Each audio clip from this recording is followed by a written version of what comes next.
संत रामपाल जी महाराज एक ऐसे महान संत जिन्होंने अपनी सतभक्ति, तत्व ज्ञान, करुणा और सेवा के बल पर समाज में नई मिसाल कायम की है।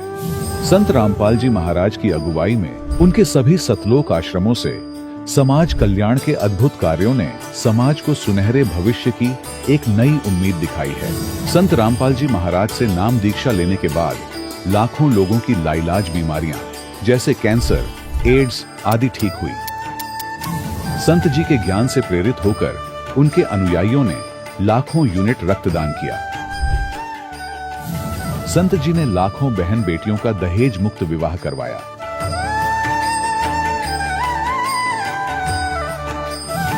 संत जी ने लाखों लोगों का नशा छुड़वाया, करोड़ों उजड़े परिवार बसे। संत जी के आश्रमों में समागम के दौरान निःशुल्क नेत्र चिकित्सा, दंत चिकित्सा प्रदान की जाती है। संत रामपाल जी महाराज द्वारा समय समय पर पर्यावरण संरक्षण के उद्देश्य से बड़े स्तर पर वृक्षारोपण किया जाता है। संत जी ने जरूरतमंदों को तत्काल राहत पहुंचाने के लिए एम्बुलेंस सेवा शुरू की। संत जी अपने अनुयायियों को देहदान के लिए प्रेरित करते हैं, जिससे मानवता की सेवा और चिकित्सा क्षेत्र में सुधार हो सके। संत रामपाल जी महाराज के सभी आश्रमों में हर रोज निःशुल्क भंडारा आयोजित किया जाता है, जहां हर वर्ग, हर जाति और हर धर्म के लोग एक साथ बैठकर भोजन करते हैं।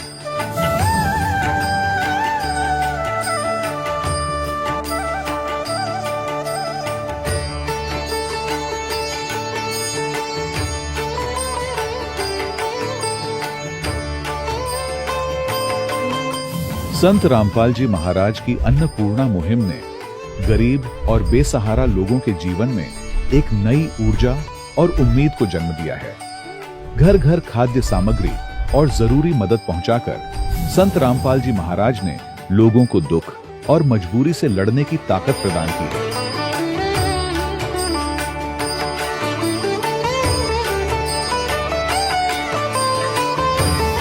संत रामपाल जी महाराज द्वारा गरीब लोगों के लिए घर बनवाने का अद्भुत कार्य एक ऐसी मिसाल कायम कर रहा है जो सदियों सदियों संत जी की उदारता और दया भावना के तौर पर जाना जाएगा।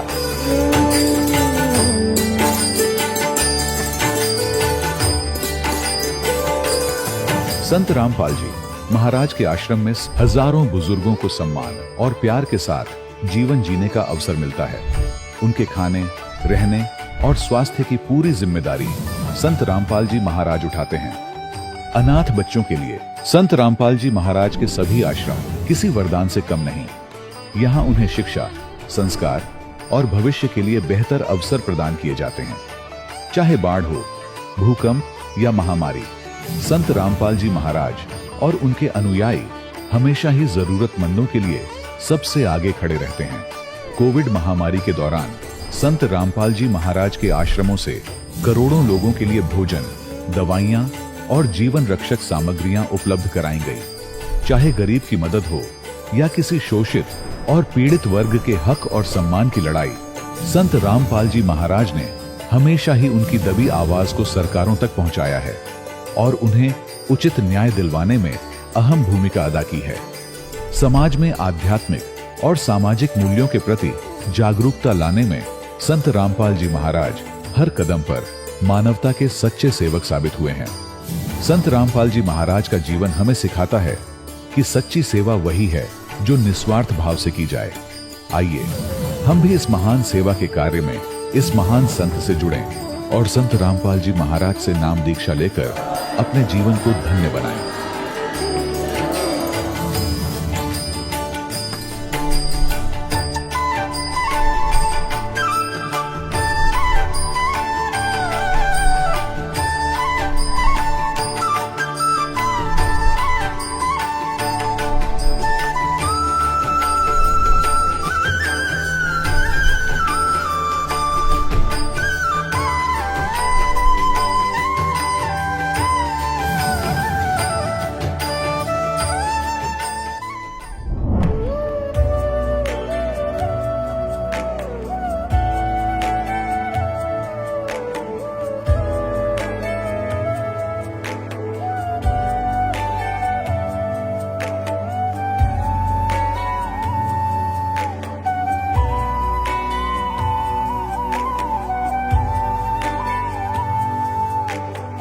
कौन ब्रह्मा का पिता है, कौन विष्णु की मां, शंकर का दादा कौन है, हमको दे बता। ये जानने के लिए कृपया सुनिए। जगत गुरु तत्वदर्शी संत रामपाल जी महाराज के अमृत वचन सर्व पवित्र धर्मों के पवित्र शास्त्रों के आधार पर। सत साहिब दर्शकों, जब कोई व्यक्ति अपने जीवन में सुख और शांति की तलाश में सभी देवी देवताओं की भक्ति करता है, व्रत उपवास और तमाम तरह की साधनाएं अपनाता है, और फिर भी उसे ना शारीरिक सुख मिलता है और ना ही मानसिक शांति, तब उसका भगवान के प्रति विश्वास डगमगाने लगता है और फिर वह अंदर ही अंदर खुद से यह सवाल करने लगता है कि क्या मेरी भक्ति सही है भी या नहीं।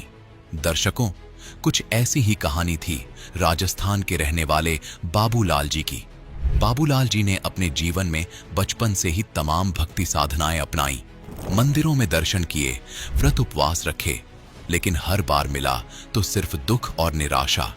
लेकिन दर्शकों, आज बाबूलाल जी का कहना है कि मेरा जीवन तब बदला जब मुझे संत रामपाल जी महाराज द्वारा लिखित पुस्तक ज्ञान गंगा प्राप्त हुई। ज्ञान गंगा पुस्तक मेरे जीवन का वह टर्निंग पॉइंट साबित हुई जिसने मुझे भक्ति के सही शास्त्रानुकूल मार्ग की ओर मोड़ दिया। और जब मैंने संत रामपाल जी महाराज द्वारा बताए गए शास्त्रों के अनुसार भक्ति को अपनाया तो वह चमत्कार हुआ जिसकी मुझे बरसों से तलाश थी। मेरे जीवन के सारे दुख, कष्ट और बीमारियां जैसे छूमंतर हो गईं। तो दर्शकों, आखिर संत रामपाल जी महाराज ने ज्ञान गंगा पुस्तक में ऐसा क्या लिखा है कि जो भी इस पुस्तक को पढ़ता है वह उन्हीं का हो जाता है। आखिर इसके पीछे की सच्चाई क्या है? आइए सुनते हैं बाबूलाल जी की कहानी उन्हीं की जुबानी। सर नमस्कार। सत साहिब जी। सर क्या नाम है आपका? सर मेरा नाम बाबूलाल दास है। सर कहाँ से आए हैं? सर मैं राजस्थान से नवा नागौर से हूँ। क्या काम करते हैं आप? सर मैं महाराष्ट्र में टाइल का काम करता हूँ। संत रामपाल जी महाराज की शरण में आने से पहले आप क्या साधना करते थे? संत रामपाल जी महाराज की शरण में आने से पहले मैं शुरू से देवी देवताओं की पूजा साधना करता था, और सन 2006 में जोधपुर के पास से एक कबीरपंथियों का एक डेरा है भोपालगढ़ तहसील में, जिसको बोलाराम जी महाराज की देवरी कहते थे। सन 2006 में वहाँ से नाम लिया था और उस नाम की साधना किया करता था। सन 2013 तक मैंने वो साधना की थी, लेकिन कोई लाभ नहीं हुआ था, और अनेक प्रकार की कई साधना करते थे, देवी देवताओं को भी जाते थे, सब कुछ करते थे उसमें। सर उन साधनाओं को करने से आपको क्या लाभ हुआ? उन साधनाओं को करने से हमें कोई लाभ नहीं हुआ। हम ऐसे ही डोरे ढेरते रहे, ऐसे ही कई कई बातों में चलते रहे, इधर से उधर से पत्र पूजना ये सब करते रहे। उस साधना से न तो आध्यात्मिक लाभ हुआ, न कोई सुख लाभ हुआ, न कोई पारिवारिक लाभ हुआ, और हमेशा विपत्तियों का सामना करना पड़ा। तो सर संत रामपाल जी महाराज की शरण में कैसे आए? हम परमपिता रामपाल जी महाराज की शरण में हम एक भगत जी ने हमको ज्ञान गंगा पुस्तक दी, हम उसको पढ़े। उसको पढ़ने के बाद फिर रामपाल जी महाराज का चैनल पे शाम को सत्संग आता था, उसको हम डेली सुनते थे। तब हमें उन सत्संगों से इतना ज्ञान हुआ, हम पहले की तुलना जो कबीरपंथी हमें दिया करते थे उससे उसकी तुलना की कि वो संत हमें ये नाम देते थे, और ये महाराज हमें शास्त्र खोल के बता रहे हैं कि कबीर सागर में इस जगह या बोध सागर में इस जगह पे वो ये लिखा है। जब उसमें परमात्मा ने बताया था कि धर्मदास तुझे लाख दुआ, ये सार शब्द कहीं बाहर न जाई, तो फिर इन संतों के पास ये सार शब्द आ गया कहाँ से? और नहीं ये कोई शास्त्र कुनूल साधना देते थे, न कोई कुछ, कोई इनका ज्ञान का कोई आधार नहीं था, न इनका कोई शास्त्र खोला, न कोई प्रमाण सहित कोई इनको बात थी कि परमात्मा ने जो संतों ने पहले क्या कहा था, न उनका इनका विचारधारा था, न कोई उनके पास सतभक्ति थी।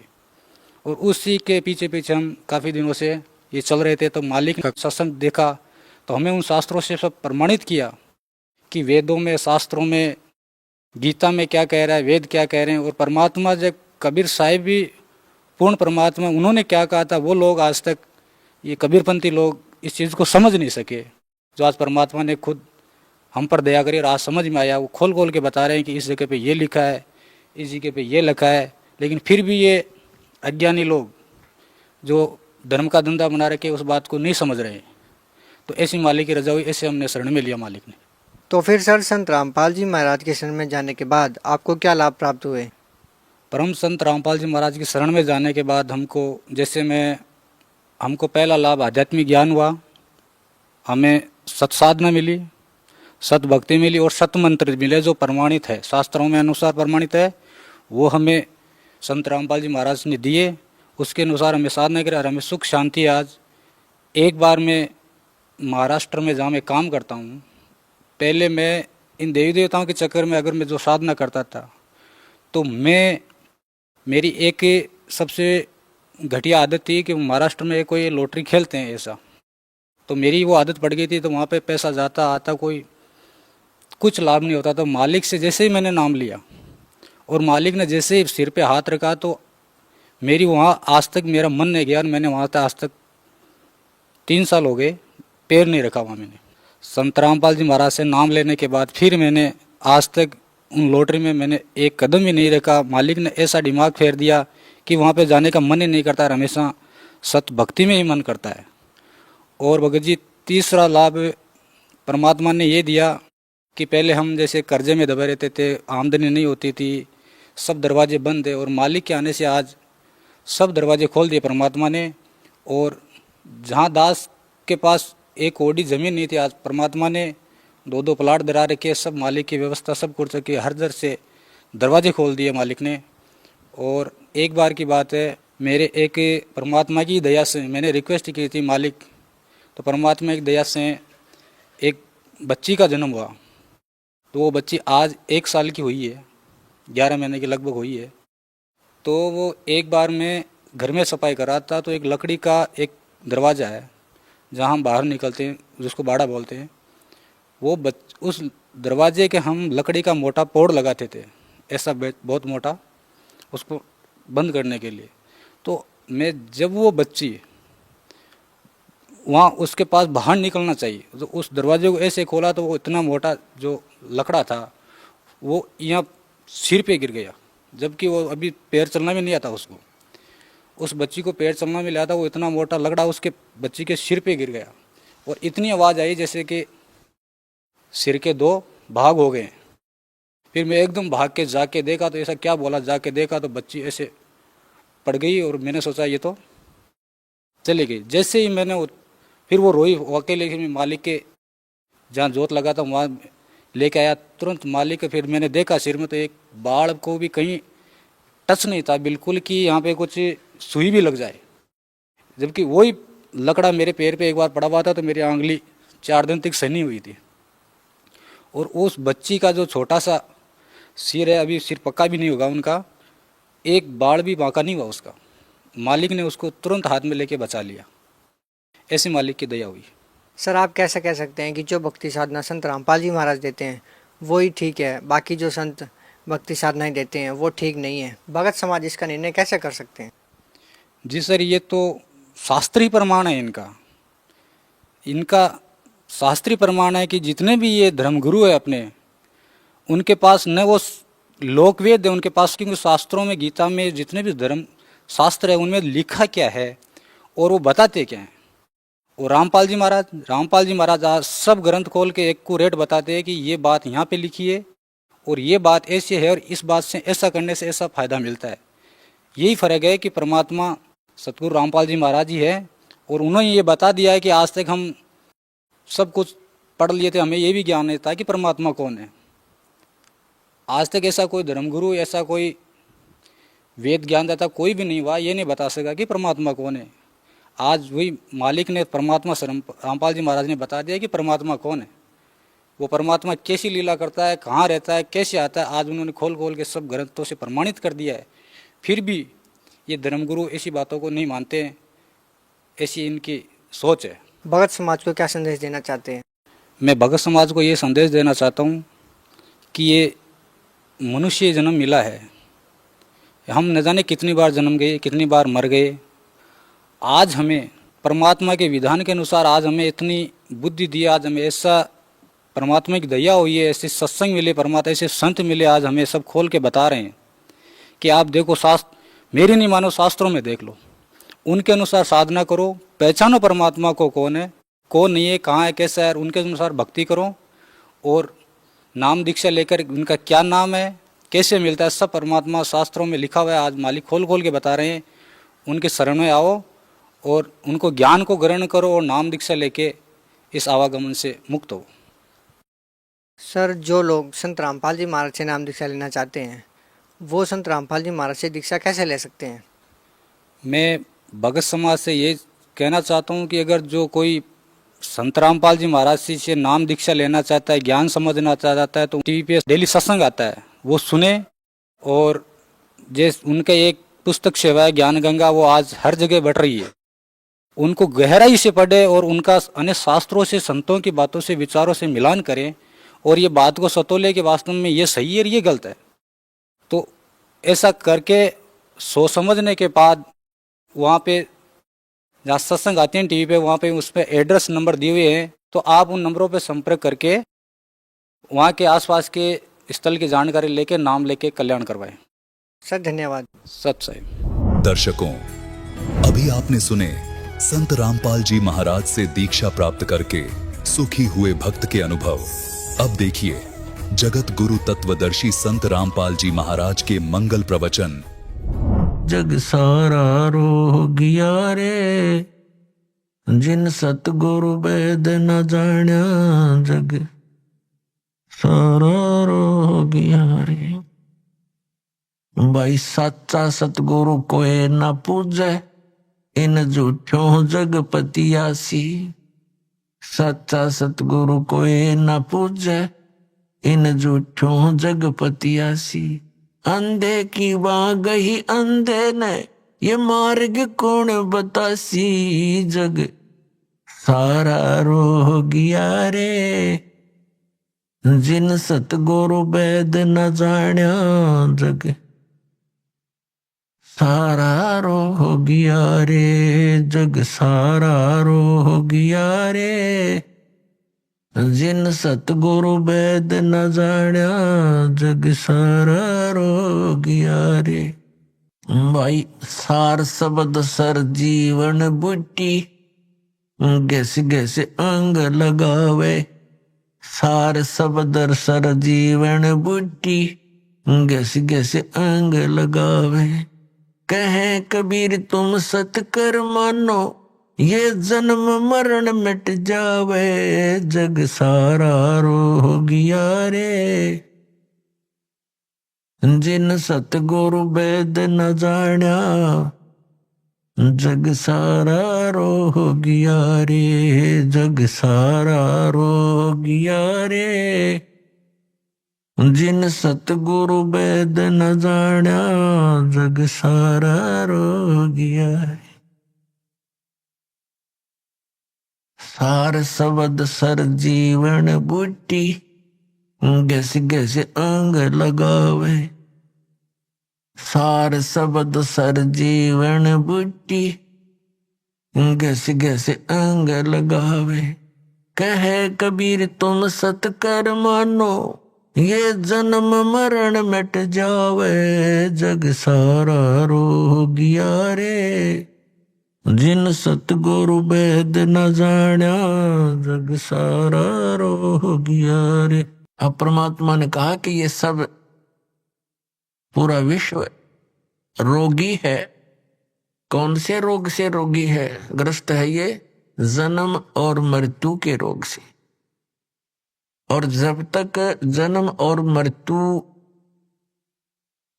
का ये रोग नाश नहीं होगा, तब तक आत्मा स्वस्थ नहीं हो सकती, तब तक परम शांति नहीं हो सकती। तो पुण्यात्मा परमात्मा के पाने के लिए हमें एक विशेष विवेक की आवश्यकता पड़ेगी। उसके अंदर हमें सबसे पहले कौन सी वस्तु को आधार मानना पड़ेगा? हमने परमात्मा के पाने के लिए उस साधना को आधार मानना पड़ेगा जिस साधना को करके जिन महापुरुषों को हम अमर मानते हैं, कि जो संत, जो महापुरुष मुक्त हुए हैं, उन्होंने कौन सी साधनाएं की, कौन सी भक्ति की, और उन्होंने कौन परमात्मा बताया। फिर तो बात सब संशय खत्म हो जाती है, बात ही समाप्त हो जाती है। हमारे अंदर जो शंकाएं थी वो नष्ट हो जाएंगी। उसके साथ साथ जो उन महापुरुषों ने साधनाएं की और वो मुक्त हुए, उसके साथ साथ फिर उनका कुछ संकेत, कुछ विवरण हमारे सद्ग्रंथों में विद्यमान है, तो भी हम उसको समर्थन मानेंगे। जैसा कि आज सुबह के सत्संग में आपको बताया था, 5 वेद हैं, ये प्रमाणित ग्रंथ हैं। ऋग्वेद, सामवेद, यजुर्वेद, अथर्ववेद, ये तो वेल नोन है। और 5वां जो सूक्ष्म वेद है वो परमेश्वर ने स्वयं आकर के बोला है अपने मुख कमल से। उसके विषय में श्रीमद् भगवत गीता अध्याय नंबर 4 के श्लोक नंबर 32 में प्रमाणित किया है। गीता ज्ञानदाता कहता है कि जैसा कि मैंने अभी आपको गीता अध्याय नंबर 4 के श्लोक 25 से लेकर 30 तक में वर्णन किया कि कोई तो देवताओं की पूजा करता है, कोई केवल हवन यज्ञ करता है, कोई योग अभ्यास आसन ही करता है, कोई स्वाध्याय करता है, और ये सभी अपनी अपनी साधनाओं को पाप नाशक जानते हैं। यदि उनको पता, क्योंकि पाप नाश होए बिना भगवान मिला नहीं, निर्मल होकर ही परमात्मा प्राप्ति होगी। तो भावार्थ यह है कि वो सभी इसलिए अपनी अपनी साधनाओं को श्रेष्ठ मानकर कर रहे हैं कि उनको वो उचित मान रहे हैं, पाप नाशक मानते हैं। फिर गीता ज्ञानदाता कहता है 4थे अध्याय के 32वें श्लोक में कि इस प्रकार की विस्तार के साथ यज्ञ अर्थात धार्मिक अनुष्ठानों की जानकारी ब्रह्मण मुखे, यहां गीता अनुवादकर्ताओं ने बेईमानी कर रखी है। ब्रह्मण मुखे का अर्थ कर रखा है वेद की वाणी। वेद वाला ज्ञान तो वो गीता ज्ञान दाता बोल ही रहा है, और उससे वो हटकर बता रहा है कि सच्चिदानंद घन ब्रह्म की वाणी में विस्तार के साथ कही गई है। अब श्रीमद् भगवत गीता अध्याय नंबर 17 के श्लोक नंबर 23 में ये ब्रह्मण शब्द है, जो 4थे अध्याय के 32वें श्लोक में ब्रह्मण मुखे शब्द है, वहां भी ब्रह्मण शब्द है। तो वहां इनकी नीत साफ थी अनुवादकर्ताओं की। इन्होंने वहां पर ब्रह्मण का अर्थ कर दिया सच्चिदानंद घन ब्रह्म, जो इसका असली अर्थ है। और यहाँ 4थे अध्याय के 32वें श्लोक में ये डंडी मार गए, क्योंकि इनको ज्ञान था नहीं, बेईमानी कर गए। यहां लिख दिया वेद की वाणी, यहां भी लिखना था सच्चिदानंद घन ब्रह्म की वाणी में। आपको दिखाते हैं, थोड़ा सदग्रंथों को रूबरू कराएंगे तभी तो विश्वास होगा। ये देखिएगा श्रीमद् भगवत गीता पदच्छेद अन्वय साधारण भाषा टीका सहित, ये गीता प्रेस गुरुकुल से प्रकाशित है। जयदयाल गोविंद का इसके अनुवादक है।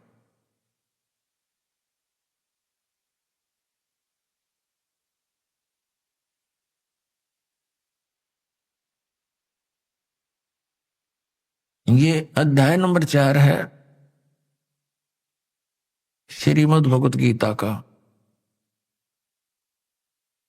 ये 25 में क्या कहा है? दूसरे योगीजन देवताओं के पूजन रूप यज्ञ का यानी धार्मिक अनुष्ठान का परिपथपाती अनुष्ठान किया करते हैं। पर उपासते माने पूजा करते हैं। ये उपासते माने पूजा करते हैं। और अन्य ब्रह्म अग्नौ यानी ब्रह्म परब्रह्म नहीं, इस काल की साधना तक सीमित है, आत्म रूप यज्ञ का हवन किया करते हैं। और छठा 26वां अन्य श्रोत्रादि समस्त इंद्रियों को संयम रूप अग्नियों में हवन किया करते हैं, यानी कुछ अपने इन कान आदि रोक राख कर ये क्रियाएं करते रहते हैं। दूसरे योगीजन शब्द आदि शब्द सप्रस रूप रसगंध इन समस्त विषयों को इंद्रिय रूप अग्नि में हवन किया करते हैं, यानी अपने संयम साधना में लगे रहते हैं। दूसरे योगीजन इंद्रियों की संपूर्ण क्रियाओं को और प्राणों की समस्त क्रियाओं को, श्वासों की, प्राण माने श्वासों की, ज्ञान से प्रकाशित आत्म संयम रूप योग रूप अग्नि में हवन किया करते हैं। हवन माने साधना करते हैं। और कई पुरुष द्रव्य संबंधी यज्ञ करने वाले हैं, यानी द्रव्य संबंधी माने धन से होने वाला, जैसे कोई भंडारा कर दिया कि तक कंबल बांट दिए, और कहीं कोई धर्मशाला बनवा दी, कोई मंदिर बनवा दिया, इस तरह कि तो भंडारे कर दिए। इस तरह कहते हैं कुछ एक इस प्रकार की साधना करके संतुष्ट है कि हमने बहुत कुछ कर लिया। द्रव्य संबंधी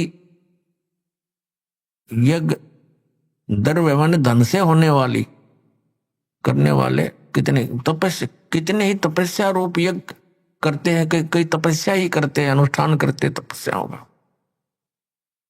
दूसरे योग करते हैं, योग अभ्यास, यानी पेट घुमा दिया कि ऊपर न पैर नीचे न सर कर ली, इस तरह की क्रियाओं से वो अपने आप को संतुष्ट मानते। और कुछ एक अहिंसावादी तीक्ष्ण व्रतों से युक्त यत्नशील पुरुष, कुछ एक ऐसे जैसे मुंह पर पट्टी बांध गए और नंगे पैरों चल रहे, इसको अहिंसावादी तीक्ष्ण व्रत बोलते हैं। कुछ ऐसी क्रियाएं करते हैं। और कुछ स्वाध्याय रूप ज्ञान यज्ञ करने वाले हैं, जैसे गीता जी का पाठ कर लिया या कोई मंत्र, वेदों के मंत्र गोट लिए, इस तरह के स्वाध्याय बोलते हैं। अब 29-30 में क्या कहा कि दूसरे कितने योगीजन अपान वायु में प्राण वायु को हवन करते हैं, यानी अपने इन अंदर की 5 प्राणों से ही खसते रहते हैं, प्राण वायु को अपान वायु में। अन्य कितने ही नियमित आहार करने वाले हैं, यानी सीमित आहार, एक बार खा लिया, थोड़ा सा खा लिया, उसका अभ्यास करते रहे। कुछ प्राणायाम करते रहते हैं, प्राणों की और अपान की गति को रोककर प्राणों को श्वास छोटा कर बड़ा श्वास बढ़ाने घटाने के चक्कर में लगे रहते हैं, प्राणों में हवन क्या करते हैं। ये सभी साधक यज्ञों के द्वारा पापों का नाश कर देने वाले यज्ञों को जानने वाले हैं। इसका वास्तविक अर्थ ये है कि ये सभी अपनी अपनी साधनाओं को पाप नाश करने वाली जानते हैं। यदि ये इनको पता लग जाए कि ये साधना पाप नाशक नहीं है, तुरंत त्याग देंगे ये। यदि यही सही होते, फाइनल होते, तो चौथे अध्याय के 32वें श्लोक में गीता ज्ञानदाता ये नहीं कहता कि और विस्तार के साथ वहां लिखी हुई है। अब और विस्तार क्या रह गया, जितने डले डोने थे सारे लिख कर रखे, इसमें बता रखे। अब देखना अध्याय नंबर 4 के और श्लोक नंबर 32 में कहा है, इसमें एक शब्द है एवं बहुविधा यज्ञ वित्त ब्रह्मणे मुखे। ये ब्रह्मणे शब्द है इसमें, चौथे अध्याय के 32वें श्लोक में। कर्मजान विधितान सर्वान एवं ज्ञातवा विमोक्ष से। अब क्या बताते हैं, इस ब्रह्मणे मुखे का जो अर्थ, ब्रह्मणे मुखे को हमने देखना है, इन्होंने अनुवाद गलत किया है। एवं माने इस प्रकार, बहुत प्रकार के यज्ञ यानी धार्मिक अनुष्ठान इन्होंने वेद की वाणी में कर दिया, ये गलत कर दिया। ब्रह्मणे मुखे का अर्थ लिखना था सच्चिदानंद घन ब्रह्म की वाणी में विस्तार से कहे गए। उन सबको तू कर्म जान, यानी कर्मों से, शारीरिक क्रियाओं से संपन्न होने वाले जान, नाम उठत नाम बैठत नाम सोत जाग बे, नाम खाते नाम पीते नाम से लाग बे, ये क्रिया है उसमें। विधि जान उनको जान, इस प्रकार तत्व से जानकर उनके अनुष्ठान द्वारा तो कर्म बंधन से सर्वथा मुक्त हो जाएगा। अब ये देखना हमने ये गलत कर दिया ने, बेईमानी कर रखी यहाँ पर। यहां लिखना था सच्चिदानंद घन ब्रह्म की वाणी में। अब आपको दिखाते हैं इसी श्रीमद् भगवत गीता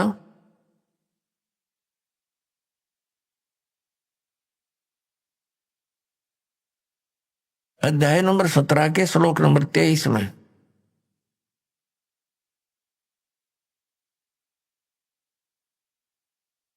यहां देखना 23 में, इसमें है ओम तत्सत इति निर्देश है ब्रह्मण तिर्विद समर्थ ब्राह्मणा तेन वेदा च यगा च विहिता पुरा। ओम ओम तत् तत् सत सत इति माने यह, ऐसे यह, तिर्विद माने 3 प्रकार का, ब्रह्मण सच्चिदानंद घन ब्रह्म का, ब्रह्मण माने सच्चिदानंद घन ब्रह्म, ये यहां बिल्कुल सही इन्होंने अनुवाद किया है, का नाम कहा है। अपने आत्मा इस गीता जी अध्याय नंबर 17 के श्लोक नंबर 23 में एक तो ये कंसेप्ट क्लियर हो गया कि गीता ज्ञान दाता से एक सच्चिदानंद घन ब्रह्म कोई और है, सुप्रीम पावर, समृद्ध शक्ति, और उसका मंत्र है ओम तत्सत। ये 3 मंत्र का है। तो एक तो हमारी पवित्र गीता से हमें यह मिलेगा कि कौन सी साधना करने की है, वो कौन से मंत्र हैं जो जाप करके मोक्ष प्राप्ति होती है, और दूसरे फिर हम प्रमाण लेंगे उन महापुरुषों से जिनको हम मुक्त मानते हैं और जिनका ये अन्य संत पंथ उन महापुरुषों के भी प्रमाण देते हैं कि वो पार हो गए, वो महापुरुषों की वाणी भी लेते हैं। तो उन्होंने भी कौन से मंत्र जाप किए, फिर ये सब रास्ता साफ हो जाएगा, शंका समाप्त हो जाएगी। शंका समाप्त हुई, भगवान मिला, फिर तो क्रिया करनी शेष रह जाएगी। और वो क्रिया इतनी आसान है, चलते फिरते उठते बैठते भगवान का कभी कितना ही भजन कर लो, काम करते करते, और अंतिम सांस तक साधना करनी है, भगवान साथ लेकर जाएगा आपको सतलोक में। अब देखो, अब हम फिर आगे अध्याय नंबर 4 के श्लोक नंबर 32 पे,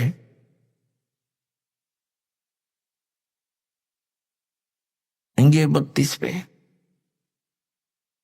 अब इसमें है इस प्रकार बहुत प्रकार के यज्ञ माने धार्मिक अनुष्ठानों की जानकारी ब्रह्मण मुखे यहां लिखा गया सच्चिदानंद घन ब्रह्म की वाणी में विस्तार के साथ कहे गए हैं। उन सब को तू कर्म जान, यानी शारीरिक क्रियाओं द्वारा संपन्न होने वाले जान। इस प्रकार तत्व से जानकर उनके अनुष्ठान द्वारा कर्म बंधन से सर्वथा मुक्त हो जाएगा। अब इसका तात्पर्य यह है कि गीता ज्ञानदाता, गीता अध्याय नंबर 4 के श्लोक नंबर 32 का सारांश है कि गीता ज्ञानदाता कह रहा है कि एक सच्चिदानंद घन ब्रह्म की वाणी में, जो उस सच्चिदानंद घन ब्रह्म ने यानी परम अक्षर ब्रह्म ने, पूर्ण परमात्मा ने आकर अपने मुख कमल से जो ज्ञान दिया है, वो वाणी मुखे, मुखे माने मुख कमल से उतरित वाणी में, मुख से बोले गए उस ज्ञान में वो विस्तार के साथ कहा गया, और उसको जानने के बाद फिर पूर्ण रूप से सभी प्रकार से तो सब कर्मों से मुक्त हो जाएगा। अपनात्मा ये तत्व ज्ञान है जो सच्चिदानंद घन ब्रह्म की वाणी है। ये सूक्ष्म वेद है, 5वां वेद है, और जिसके विषय में गीता ज्ञान दाता अनभिज्ञ है, कहते हैं उसकी वो जानकारी तो कोई उसका रिप्रेजेंटेटिव सच्चिदानंद घन ब्रह्म का जो दास होगा, उससे परिचित जो संत होगा, वो बतावेगा। उसके लिए चौथे अध्याय के 34वें श्लोक में कहा कि उस तत्व ज्ञान को जो सच्चिदानंद घन ब्रह्म की वाणी में है, जिसको परमात्मा ने, सच्चिदानंद घन ब्रह्म ने, परम अक्षर ब्रह्म ने, सतपुरुष ने स्वयं आकर के बोला है, वो तत्व ज्ञान है। उस ज्ञान को तू तत्वदर्शी संतों के पास जाकर समझ। ये देखिएगा चौथे अध्याय का 34वां श्लोक।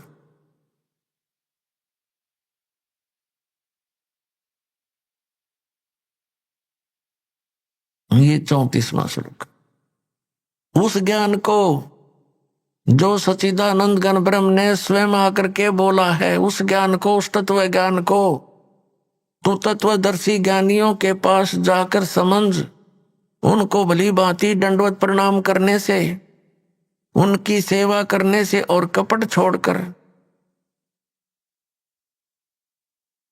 सरलता पूर्वक प्रसन्न करने से वे परमात्म तत्व को भली भांति जानने वाले ज्ञानी महात्मा तुझे तत्व ज्ञान का उपदेश करेंगे। अपने आत्माओं कितना कंसेप्ट क्लियर कर दिया। गीता ज्ञान दाता अपने से अन्य कोई परम अक्षर ब्रह्म के विषय में कह रहा है कि वो सच्चिदानंद घन ब्रह्म आकर के अपने मुख कमल से ज्ञान देता है और वो तत्व ज्ञान है। उस तत्व ज्ञान को तू तत्वदर्शी संतों के पास समझ, जाकर समझ। उनको दंडवत प्रणाम करने से, विनम्र भाव से प्रसन्न करने से वो तत्वदर्शी संत ज्ञानी महात्मा तुझे उस तत्व ज्ञान का उपदेश करेगी। इसे सिद्ध है कि गीता ज्ञान दाता उस ज्ञान के विषय में नहीं जानता, नहीं तो ये लिखने और कहने की आवश्यकता ही नहीं थी। ये कह देता कि अगले अध्याय में लिखता हूं, उसमें पढ़ ले, इतनी सी बात थी। ये नहीं जानता, इसने उस ज्ञान को, पांचवें वेद को नष्ट कर दिया था और उसको प्रदान करने के लिए परमात्मा स्वयं आते हैं। अपने आत्माओं यहां एक कंसेप्ट और क्लियर करेंगे। गीता ज्ञान दाता कहता है, अब उसकी पहचान भी बताता है कि वो तत्वदर्शी संत होगा कैसा। श्रीमद् भगवत गीता अध्याय नंबर 15 के श्लोक नंबर 1 में तत्वदर्शी संत की पहचान बताई है। क्या बताया है कि ये एक संसार रूपी उल्टा लटका हुआ वृक्ष समझो, पूरा विश्व सब ब्रह्मांडों समेत, और जिसकी ऊपर को जड़ है, नीचे को तीनों गुण रूपी शाखा है। श्रीमद् भगवत गीता अध्याय नंबर 15 के श्लोक नंबर 1 से लेकर 4 में ये स्पष्ट किया है। इस उल्टे लटके हुए संसार रूपी वृक्ष की जानकारी दी है। अब आपको ये उल्टा लटका हुआ संसार रूपी वृक्ष दिखाते हैं, फिर आसानी से जो दास सब सदग्रंथों से रूबरू करने जा रहा है, आपको आसानी से समझ जाएंगे। देखिएगा, ये समझो एक संसार रूपी वृक्ष है पूरा। ऊर्ध्व मूलम अधः शाखम। देखिए श्रीमद् भगवत गीता अध्याय नंबर 15 का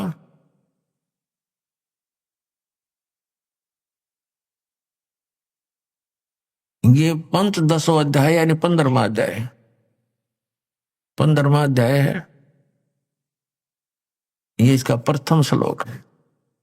इसमें कहा कि ऊर्ध्व मूलम अधः शाखम अश्वत्थम प्राहु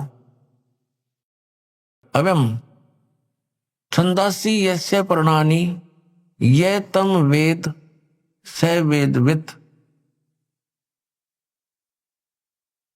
ऊर्ध्व मूलम इसका अर्थ है कि ऊपर को जड़ और नीचे को शाखा। अधः माने नीचे होता है, ये भ्रमित है, इन्होंने गलत कर दिया। अधः माने ब्रह्मा रूप मुख्य शाखा वाले, नहीं। ये 15वें अध्याय के दूसरे श्लोक में 2 बार अधः है, अधः अधः। इसका अनुवाद इन्होंने इसके अगले पृष्ठ पर किया है। अधः माने नीचे, अधः माने नीचे, अधः माने नीचे, ऊर्ध्व माने ऊपर, अधः माने नीचे, अधः माने नीचे। तो हम यहाँ इसको शुद्ध कर लेंगे, इन्होंने गड़बड़ कर दी थोड़ी सी, ये बेईमानी करके जान के समझ में ना आई। अब हम फिर 15वें अध्याय के प्रथम मंत्र में फिर आगे हैं।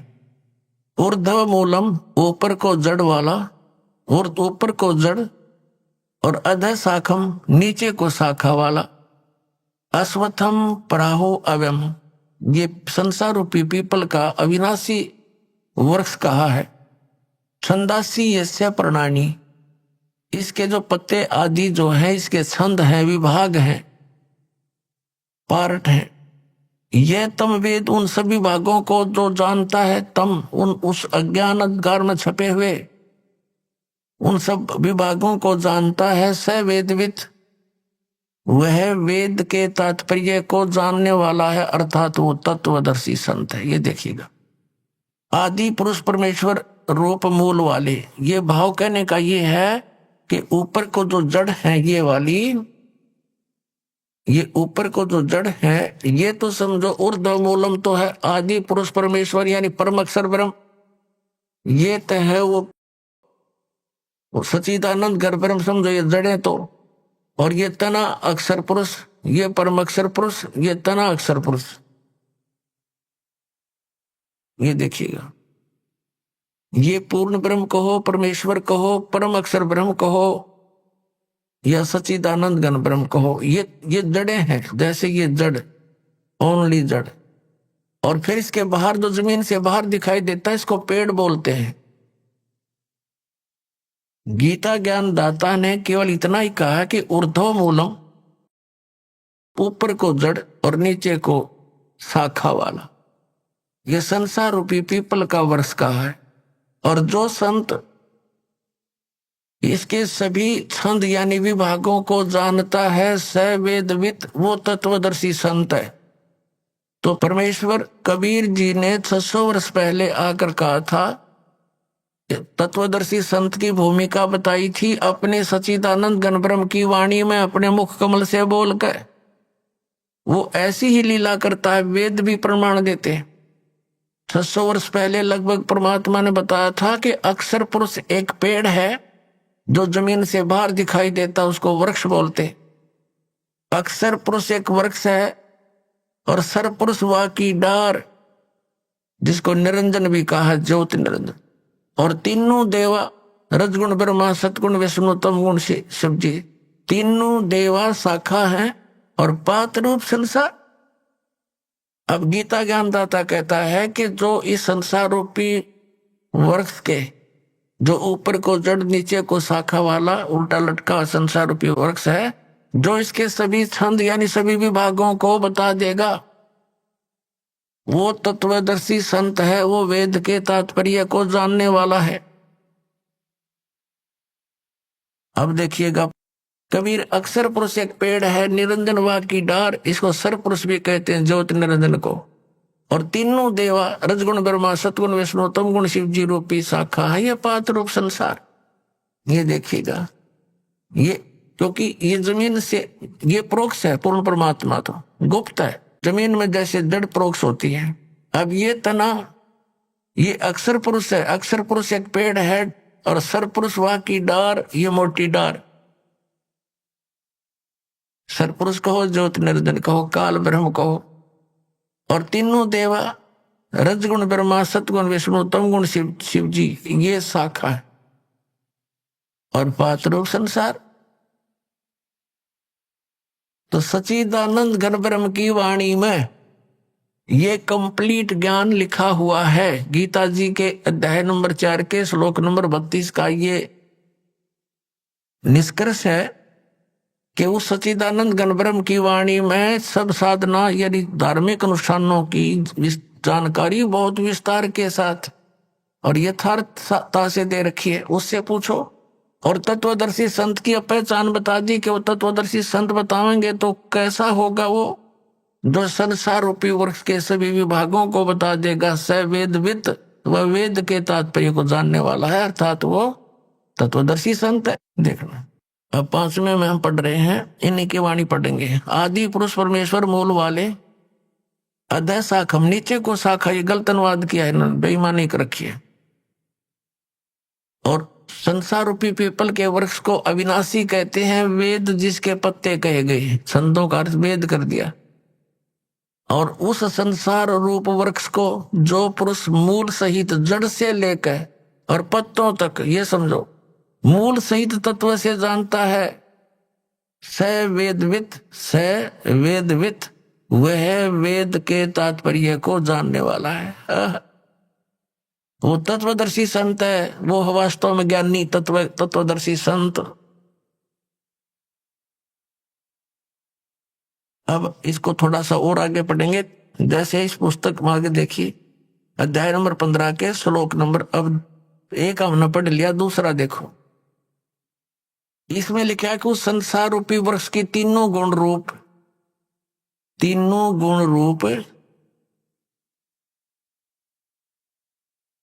ये शाखाएं हैं। विषय पर वाला ये नहीं, ये शाखाएं हैं, बस इतना ही लिखना था। नीचे और ऊपर फैली हुई है, सर्वत्र नहीं, क्योंकि पृथ्वी लोक पर यह ज्ञान बोला जा रहा था और श्री रजगुण ब्रह्मा, श्री सतगुण विष्णु, श्री तमगुण शिव जी की जो पहुंच है, रीच है, प्रभुता है उनकी, वो केवल इन 3 लोकों पर है। पृथ्वी लोक, नीचे पाताल लोक और ऊपर स्वर्ग लोक। इन 3 लोकों पर इनकी प्रभुता है, यहां तक इनकी पहुंच है। ये एक एक विभाग के मंत्री हैं।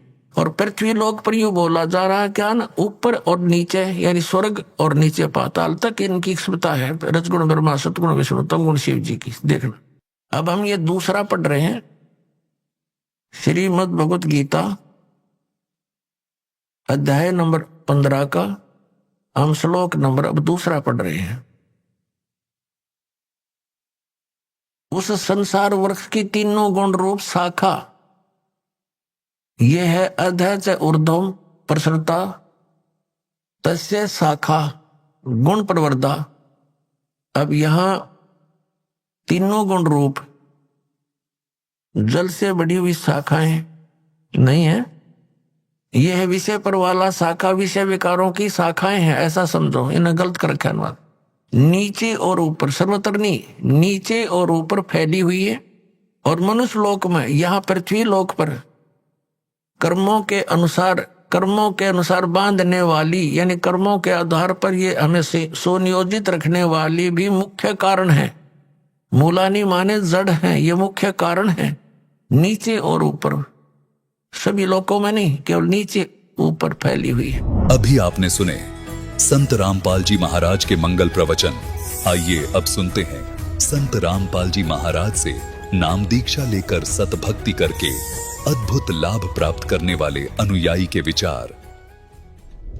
दर्शकों, अक्सर ऐसा होता है कि जब कोई व्यक्ति सुख और शांति की तलाश में पूरे समर्पण से भक्ति करता हो और फिर भी जब उसे जीवन में बीमारियां और परेशानियां मिले तो उसका भगवान के प्रति विश्वास डगमगाना स्वाभाविक हो जाता है। दर्शकों, ऐसी ही कहानी थी दिल्ली के रहने वाले बाबूराम जी की। बाबूराम जी ने अपने जीवन में अनेकों प्रकार की भक्ति साधनाएं अपनाई, लेकिन इसके बावजूद भी इन्हें किसी भी प्रकार की ना तो मानसिक शांति मिली और ना ही शारीरिक सुख प्राप्त हुआ। लेकिन दर्शकों, आज बाबूराम जी का कहना है कि जब से मैंने संत रामपाल जी महाराज की शरण ग्रहण की है, तब से मेरे अंधकार भरे जीवन में उजाला आ गया है। आखिर क्यों बाबूराम जी जैसे लाखों श्रद्धालु अपने धर्म में प्रचलित भक्ति साधनाओं को छोड़कर संत रामपाल जी महाराज द्वारा दी गई भक्ति साधना को अपना रहे हैं? आखिर इसके पीछे की सच्चाई क्या है? आइए सुनते हैं बाबूराम जी की कहानी उन्हीं की जुबानी। सर नमस्कार। नमस्कार सर। सर क्या शुभ नाम है आपका? मेरा नाम बाबूराम दास है। बाबूराम दास जी, कहाँ से आए आप? मैं ये दिल्ली से, संगम बिहार से। सर क्या काम करते हैं आप? अपना छोटा मोटा काम है, गाड़ी चलाते हैं और दुकान है। सर संत रामपाल जी महाराज से कब से जुड़े आप? सर मैं 2013 से जुड़ा हुआ हूँ और बस परमात्मा की शरण में आने के बाद सभी कष्ट दूर हो गए हैं। सर संत रामपाल जी महाराज की शरण में आने से पहले आप क्या भक्ति साधनाएं करते थे? संत रामपाल जी महाराज की शरण में आने से पहले सभी भक्ति करते थे। मंगलवार को बजरंगबली का व्रत रखना, सोमवार को भोले शंकर जी का व्रत रखना, इनकी सुबह शाम आरती करना, भक्ति करना, पूजा करना, जोत जलाना, हर तरह की भक्ति करते थे जिससे भगवान खुश रहे, हमें लाभ वगैरह दें। पर इस भक्ति में वो लाभ नहीं है जो संत रामपाल जी महाराज की भक्ति में लाभ है। सर उन पूजा को करने से आपको क्या लाभ मिले? सर लाभ तो कुछ नहीं है, बस जीवन कट रहा था, मुक्ति मार्ग नहीं था कोई भी। लेकिन संत रामपाल जी महाराज ने जो भक्ति दिखाई है, जो इनकी पूजा में भक्ति है, वो उस भक्ति में भक्ति नहीं है। सर संत रामपाल जी महाराज की शरण में कैसे आए आप? संत रामपाल जी महाराज की शरण में मैं टीवी पे चालन देख रहा था, उसको देखा, उनके वचन सुने, उनका जो भी बातें थी बहुत ही अच्छी लगी सुनने में, जो कि सच है जीवन में। क्योंकि पूजा पाठ करने से, किसी को दिया दीपक कर देने से नहीं सच हो जाता है। जो उनकी बातें हैं वो बहुत ही सच्ची दिल को लगी हैं, मन को लगी हैं, इसीलिए मैं इस भक्ति से जुड़ा हुआ हूँ और बहुत ही अच्छी भक्ति लगी है मेरे को। इसके अलावा और कोई भक्ति है नहीं जीवन में। सर संत रामपाल जी महाराज ने जो भक्ति आपको दी है उसको करने से आपको क्या लाभ मिले?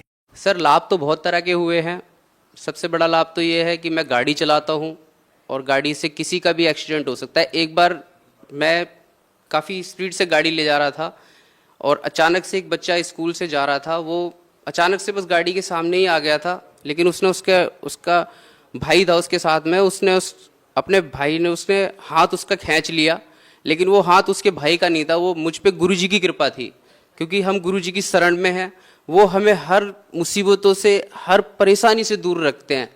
अपने भक्तों को, अपने दासों को, अपने बच्चों को वो किसी तरह से निराश नहीं कर सकते हैं। और मेरे बच्चे हैं 2, एक मेरी गुड़िया है, वो अचानक से चौंक जाया करती थी रात में, उसको बहुत ही प्रॉब्लम होती थी, रात में उठ जाती थी, घबरा जाती थी, डर जाती थी। हमने परमात्मा से आस करी, परमात्मा आप ही के बच्चे हैं, इन पे दया करो।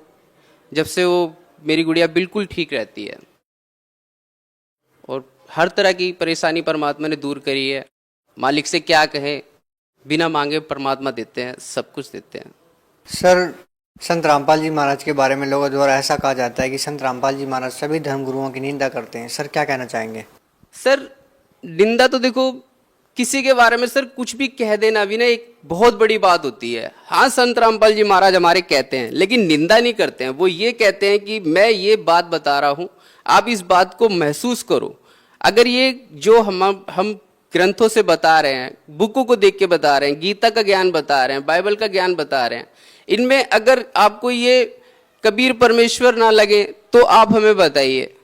लेकिन कोई भी जो इस बात को कहते हैं कि संत रामपाल जी महाराज गलत ज्ञान बांट रहे हैं, नहीं, बिल्कुल गलत ज्ञान नहीं बांट रहे हैं। अगर कोई टीचर स्टूडेंट को अगर गलत शिक्षा देगा, गलत पढ़ाएगा, तो वो गलत स्टूडेंट है। और दूसरा टीचर आता है और वो कहता है कि ये जो टीचर आपको पढ़ा रहे हैं ये गलत पढ़ा रहे हैं, तो वो टीचर गलत नहीं है, वो सही टीचर है जो बच्चों को, स्टूडेंट को गलत शिक्षा देने के लिए बता रहे हैं। ऐसी संत रामपाल जी महाराज हमको सच्चा ज्ञान देते हैं। जो ज्ञानी हैं, जो भक्ति वाले हैं, जो अच्छे लोग हैं, वो इस ज्ञान को समझते हैं और महसूस भी करते हैं। मैं पूरे समाज से कहना चाहूंगा, पूरे भक्त, पूरी दुनिया, पूरे हिंदुस्तान से कहना चाहूंगा कि महसूस करो अपनी जिंदगी को, इस जिंदगी को महसूस करो। आप क्यों जीते हो, क्यों मरते हो, क्यों इस दुनिया में आए हो। जब आप छोटे थे, बच्चे थे, फिर बड़े हो गए, फिर खेले कूदे, फिर स्कूल चले गए, शादी हो गई, बूढ़े हो गए, मर गए। ये जीवन तो जिंदगी भर लगा रहना है, लेकिन इस जीवन का आने का फायदा क्या हुआ है? इस जीवन में आपने करा क्या है? वही सदियों से होता हुआ आया है, बस आए और चले गए। ऐसे तो राजा महाराजा पता नहीं कितने चले गए, रावण ने इतने बुरे बुरे कर्म करे, वो मर गया है। दुनिया के राजा महाराजा पता नहीं कितने लोग चले गए, आगे चले गए। लेकिन इस जिंदगी का मेन मकसद, हमारा जीवन की सच्चाई कबीर परमेश्वर की भक्ति है, और संत रामपाल जी के बिना उपदेश लिए वो नहीं हो सकती है। और इस उपदेश को लेने के लिए संत रामपाल जी महाराज की शरण में आना पड़ेगा और इस ज्ञान को पाना पड़ेगा। और कुछ हमारे नियम कानून होते हैं, उन्हें बस भक्ति से आपने मानते रहो। आप परमात्मा की शरण में रहोगे, अगर आप खाई से भी गिर जाओगे ना, परमात्मा आपको ऐसे हाथ में लेके उठा देंगे। ये हम भक्त समाज जानता है, जो इस भक्ति को महसूस करता है। मैं इस पूरी दुनिया को कहना चाहूंगा कि हर किसी का कोई ना कोई भगवान है, अल्लाह है, गॉड है, राम है, रहीम है, सब कुछ है, लेकिन है सब एक ही परमात्मा की शरण में। जुड़ो मत, आप हमारा प्रोग्राम देखो, गुरुजी की 2-4 बातें सुनो, समझो उन्हें कि गुरुजी क्या कह रहे हैं, क्यों कह रहे हैं, किस लिए कह रहे हैं। किसी के बारे में सर किसी से कुछ कह देना भी ना बहुत बड़ी बात होती है। कोई शख्स अगर जा रहा है, मैं उससे गाली गलौज करके बोल दूं, मुझे मारने पीटने लग जाएगा, लेकिन अगर मैं उसकी पीठ पीछे बोलूंगा ये बात, तो वो सुन के अनसुना कर देगा कि शायद उसने नहीं कहा होगा। लेकिन हमारे गुरुजी कहते हैं, बिल्कुल कहते हैं, लेकिन निंदा नहीं करते। सब ग्रंथों में आप देख लो, गीता में देख लो, कुरान शरीफ में देख लो। देखो, मैं नहीं जानता कि कितने ज्ञान हैं, कितने ग्रंथ हैं, लेकिन हम ये जानते हैं हमारे गुरुजी पूर्ण परमात्मा है, पूर्ण परमेश्वर है, जिनका ज्ञान बिल्कुल सच्चा है।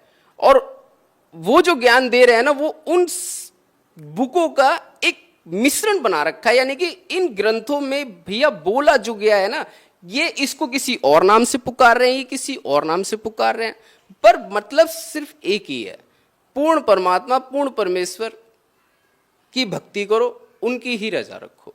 सर, हिंदुस्तान में हजारों धर्मगुरु हैं, सभी भिन्न भिन्न प्रकार की साधनाएं देते हैं, उनके लाखों फॉलोअर्स भी हैं, फिर भी आप उन सबको छोड़कर संत रामपाल जी महाराज की शरण में क्यों गए?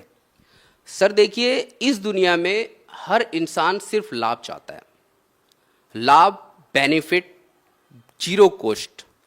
हमारे संत रामपाल जी महाराज हमको ऐसी भक्ति देते हैं, बेटा आप सिर्फ एक परमात्मा की जोत जलाओ, गुरु जी को प्रणाम करो, उनके श्री चरणों में अपना शीश नमन करो, और बस जो आपको मंत्र दिए गए हैं आप उनका गुणगान करो, आपका हर परेशानी आपके मालिक दूर करेंगे। हर आदमी यही चाहता है मेरे बीवी बच्चे खुश रहें, मेरा कारोबार चलता रहे, और इस जीवन में आदमी को क्या चाहिए? इस जिंदगी में बस यही चाहिए, मेरे बीवी बच्चे ठीक ठाक रहे, मैं ठीक ठाक रहूं। अब आदमी दारू पी लेगा, सिगरेट पिएगा, तो इसमें कहां से ठीक रह पाएगा? हमारे गुरुजी कहते हैं, बेटा दारू मत पियो, तुम्हारे लीवर खराब हो जाएंगे। सिगरेट मत पियो बेटा, है तुम खराब हो जाओगे, जल्दी मर जाओगे, है। और ऐसे काम करोगे तो फिर वहां नहीं जा पाओगे जहां मैं तुम्हें ले जाना चाहता हूं।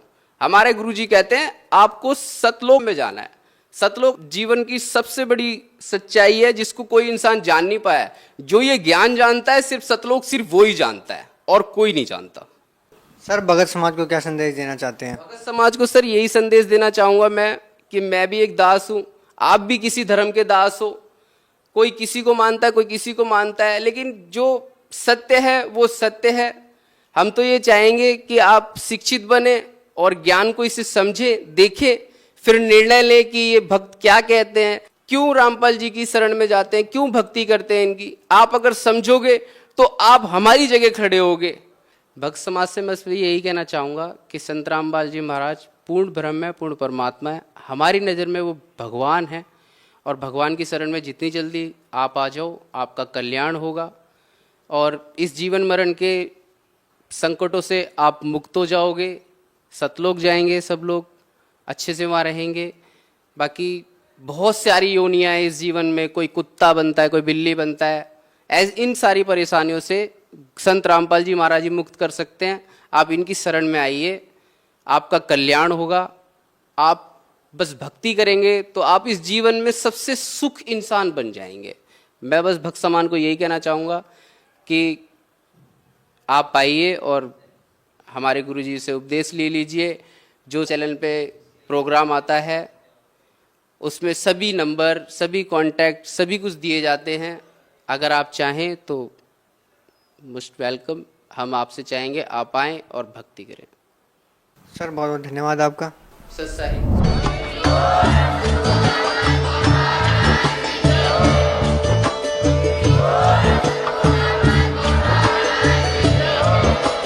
आप सुन रहे थे जगत गुरु तत्वदर्शी संत रामपाल जी महाराज जी के मंगल प्रवचन। अधिक जानकारी के लिए विजिट कीजिए हमारी वेबसाइट www.jagatgururampalji.org। संत रामपाल जी महाराज जी के शुभ आशीर्वाद से पूरे विश्व भर में 500 से भी ज्यादा नाम दीक्षा केंद्र हैं, जिन पर संत रामपाल जी महाराज जी द्वारा ऑनलाइन निशुल्क नाम दीक्षा दी जा रही है। अपने नजदीकी नाम दीक्षा केंद्र का पता करने के लिए संपर्क करें 8222880541।